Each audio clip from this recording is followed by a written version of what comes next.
میں نے ایک تقریر سنی ہے آج، مہربانی ہمارے دوست نے ابھی مجھے آتے ہوئے دی، ہمارے خلیفہ وردی نے تقریر کی ہے اور اپنا مشن بتایا کہ پاکستان کو ترقی کے لیے یہ میرا ویژن ہے۔ ہم نے مشرف ڈاکٹرین بھی سنی ہے، ہم نے باجوہ ڈاکٹرین بھی سنی ہے، ہم نے ضیاء ڈاکٹرین بھی سنی ہے، ایوب ڈاکٹرین بھی سنی ہے۔ آپ نے جو انگریزی میں بولا، جو عربی میں بولا، جو اردو میں بولا، یہ پاکستان کا آئین نہیں ہے، اور ہم آپ کے پیچھے نہیں، ہم پاکستان کے آئین کے تحت چلیں گے، آپ کی اس تقریر کے پیچھے نہیں چلیں گے۔ اگر آپ نے غلط منصوبے بنائے ہیں،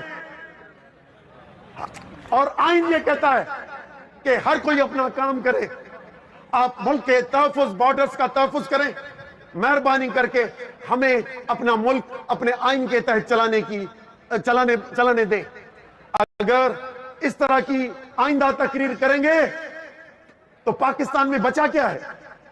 ماورائے آئین 6 کینال آپ کے دلال نے اناؤنس کر دیے، گرین پاکستان انیشیٹو میں پریزیڈنٹ نے۔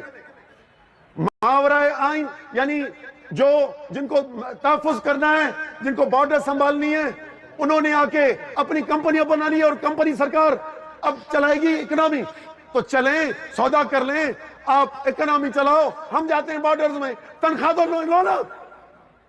اس لیے بات سیدھی کریں، یہ عربی، انگریزی اور اردو ہم پہ جھاڑنے کی کوشش نہ کریں۔